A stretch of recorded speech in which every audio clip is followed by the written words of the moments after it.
Hey YouTube, this is Jaden, and in this video I'm going to be bringing you a deck profile on my personal Oracle Think Tank standard deck profile.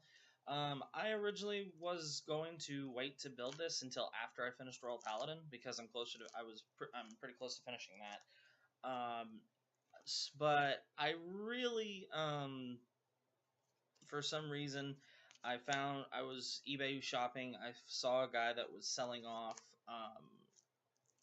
some stuff, and he was asking a very, very, very reasonable amount for what I needed left, and I just couldn't say no. Um, so I bought it, and now I have Oracle Think Tank completed. So I'm going to share my personal take on the deck with you, and we'll get straight into it. So here we go. So obviously this is a protect deck. I only have 6 protect markers, guys.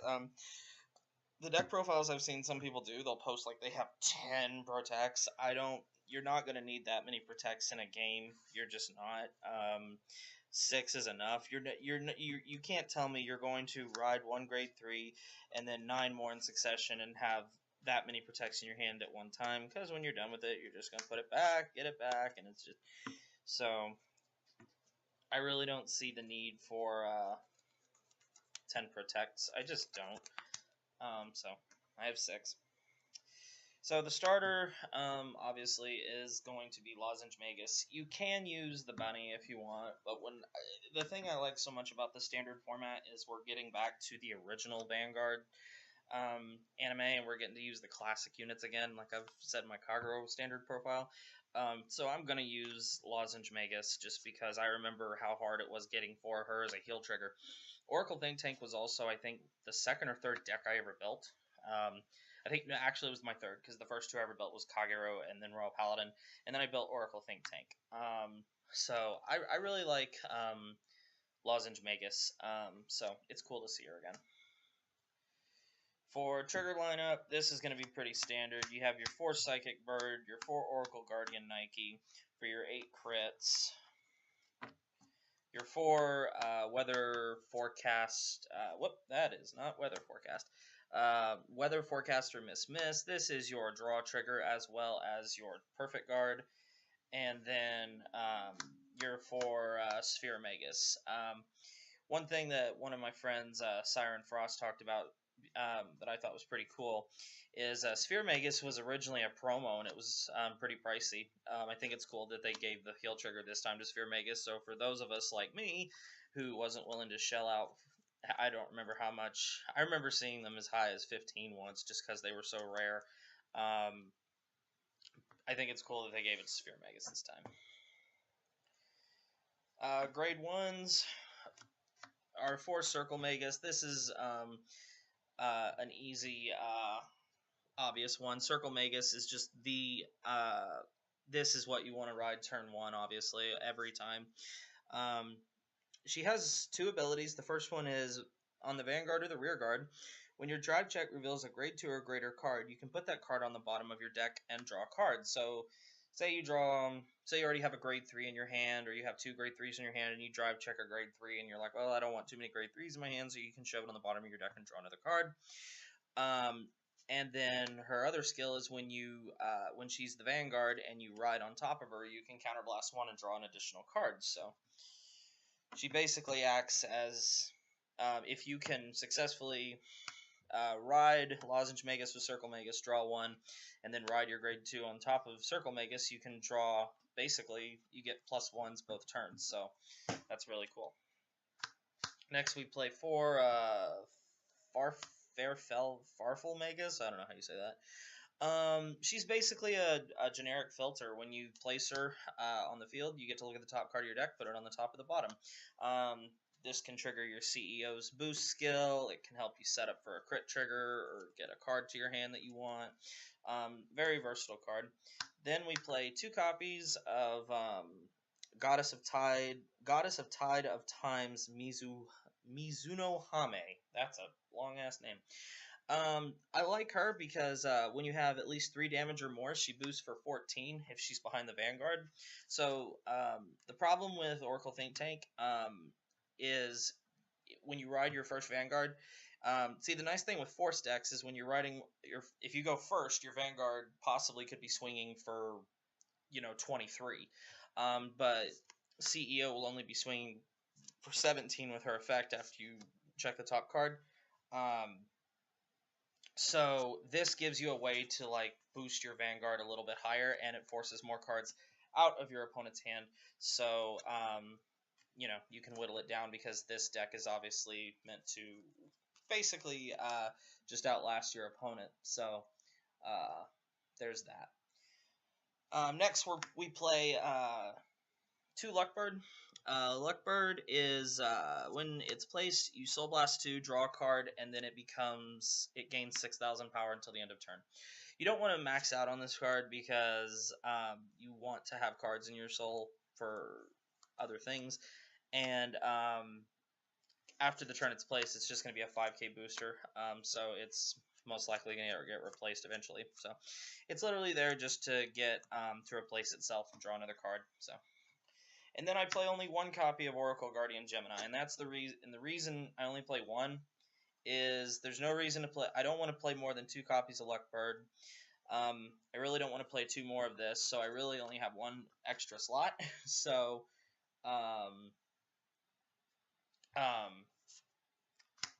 it goes to Gemini. And the reason I don't play more Gemini is you really don't counterblast that much in this deck.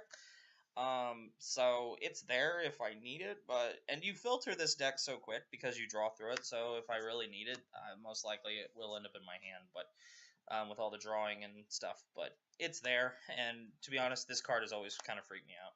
So grade 2s are 4 Promise Daughters. Promise Daughter is your go-to rear guard.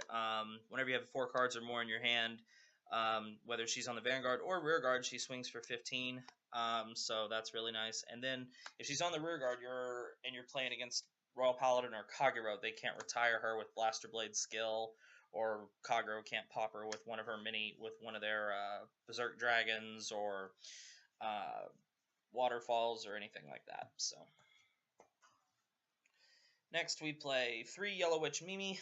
This is basically just the grade 1 version of this, so it lets us check the top card of the deck, put it on top or the bottom. And then we play 3 copies of Goddess of Insight, Sadayori Hime. Sadayori Hime, when she attacks the Vanguard, you can counterblast 1. She lets you draw a card, and then you discard a card from your hand, and then she gets 6,000 power. And then you get to look at the top card of your deck if you have a grade 3 Vanguard and place it on the top or the bottom. So another filter. She can be more filter. She gains power. She can help you draw another card. Just a good card. Now, I know, and that's all my grade 2s, and I know what you're thinking, like, hey, where's Silent Tom? The answer is, I do have Silent Toms. I am not sold on this card. I get that he is used mainly as a one-timer to where you can drop him, swing, and the only thing your opponent can really do is either nullify him or use their triggers to guard it. But I really just, I don't know. I'm not completely sold on this. I do plan on testing it, but right now, at the moment, I don't see the need for him. But I did pick. This was part of the thing I got on eBay to finish the deck. So, and he basically sold these to me for I think 3 apiece. So I couldn't say no. But and then for grade 3s, we play 10 of them. We play 4 copies of Imperial Daughter. Imperial Daughter is obviously our boss monster of the deck. When she is placed, when she is rode as the Vanguard, counterblast 1, look at the top 2 cards of your deck, put one of them into your hand, and then put the second one on either the top of your deck or into your soul. And then if this card rode on top of another grade 3, she gains 15,000 power and +1 critical for the turn.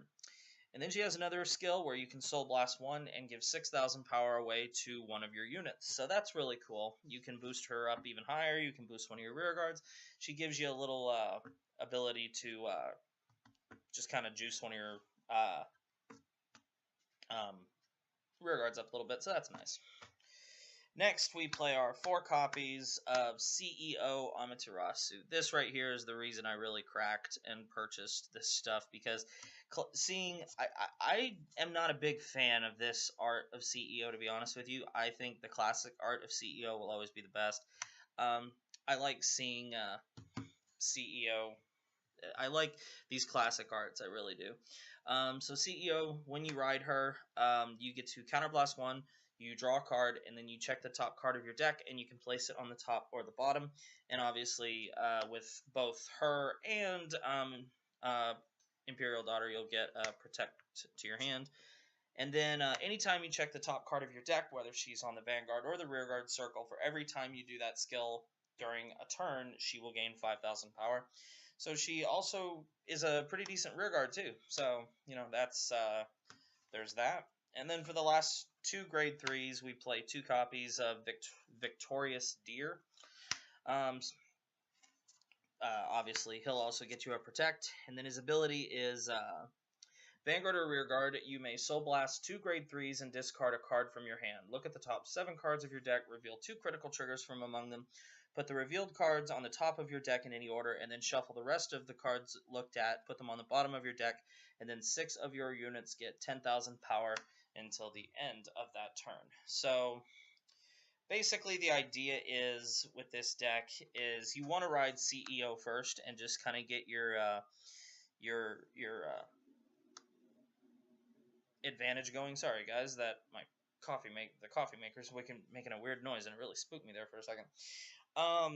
So you can ride CEO, get your Protect, get your deck flowing, and then you can start riding your Imperial Daughters and swinging for, she'll be 27 by herself plus a crit, so that's really good. And then if you get the 14k booster behind her, that she swings for 41, so there's that. And then like when you have your opponent down to like 4 or 5 cards in their hand and they're at 5 damage, you just drop Victorious Deer and ruin their day. So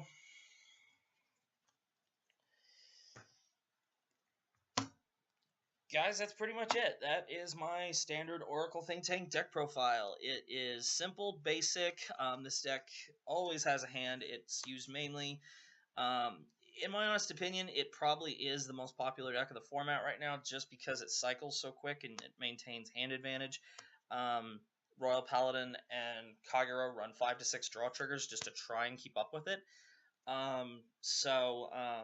This deck literally probably the reason I don't necessarily mind this being the top deck of the format, guys. Oracle Think Tank has not been on top or even meta relevant in so long, so it's nice to see it back, and it's nice to see Imperial Daughter for one. My friend Siren also mentioned this is the first time she's actually useful because the last version we got of her was absolutely horrible.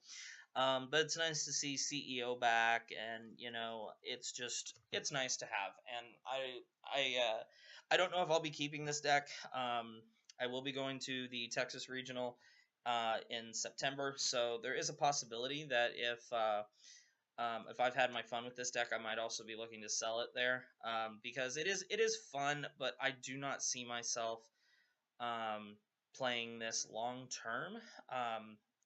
But who knows? I never say never. But I really it's so cool to see Oracle, get its shot, and I've always liked Misaki as a character. So if someone did make me an offer on this deck, I would consider it, but I don't see myself growing too attached to it. I bought it mainly just because I had a bunch of stuff. And, like, to give you an idea, guys, I had 3 daughters. I needed 1 more daughter. I had 3 CEO. That CEO came in the deal. I needed the perfect guards because for some weird reason I couldn't find any. And then just a couple other things here and there. The Toms came in it, so I just bit the bullet and did it. I hope you guys enjoyed the deck profile. It's pretty basic and straightforward. There's There's really no reason to get too critical with it because this deck it has one trick, and that's pretty much maintain a hand advantage and play defensively until it can swing for big numbers and finish the opponent off. So I hope you enjoyed the deck profile, guys. Make sure you leave all your thoughts below, and I will look forward to seeing you in the next video. Royal Paladin will be coming soon, guys. It is about halfway done, 75%, somewhere in there. I really don't know. But hope you guys enjoyed it. Like, comment, subscribe, thumbs up the video, and I'll see you next time.